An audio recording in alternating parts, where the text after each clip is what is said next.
La vertu d'abandon.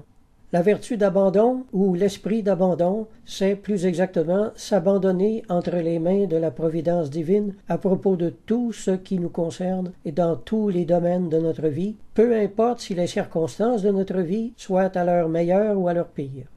La vertu d'abandon, c'est confesser avec le Christ ces merveilleuses paroles, « Père, je remets mon esprit entre tes mains ». Luc 23, 46. Considérez combien d'esprit de foi il nous faut pour accepter de la main de Dieu toutes les circonstances qui nous affligent, nous humilient, nous contrarient et nous mortifient. Et combien il faut d'amour dans le cœur pour se soumettre à tout. Comme je les plains, ces chrétiens qui voient le diable en tout et en tout le monde, qui prennent autorité, comme ils disent, et chassent le diable de leur vie à la moindre petite contrariété. Ils vivent dans le déni de leur humanité et dans le déni de la souveraineté de Dieu au-dessus des événements. Oui, la prière et le recours au Seigneur est un droit que le Christ nous a acquis, mais il y a beaucoup plus de gloire et de grâce à se laisser modeler et pétrir par l'adversité.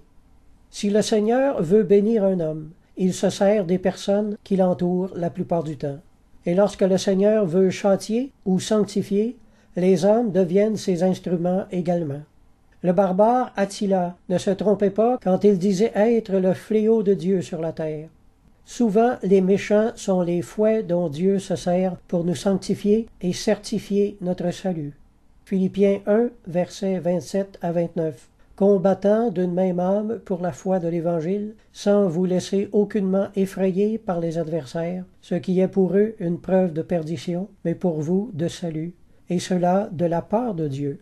Car il vous a été fait la grâce par rapport à Christ, non seulement de croire en lui, mais encore de souffrir pour lui.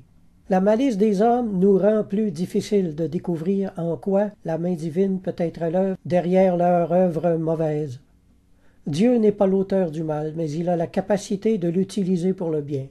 Il nous faut ici un plus grand esprit de foi pour dépasser la vision humaine sur les choses et découvrir les dispositions divines qui utilisent même leurs plus grands défauts pour former en nous la vertu. Le conseil donné par Jean de la Croix nous sera très utile, le voici. Comprenez bien que tous ceux qui vous entourent sont autant d'êtres dont l'office est de vous exercer. En tout cela, vous devez être soumis, comme l'image l'est au sculpteur. » Fin de citation.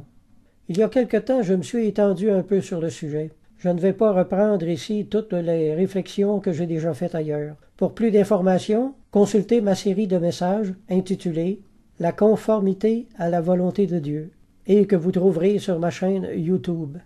L'esprit d'abandon est donc la fin de toutes nos résistances et l'acceptation des choses que nous ne pouvons changer. Le père Garrigou-Lagrange a écrit « Le calme de Dieu se communique à l'âme qui se repose en lui. » À la lumière de nos destinées éternelles, la vertu d'abandon aura plus de bon sens que tous nos vains combats.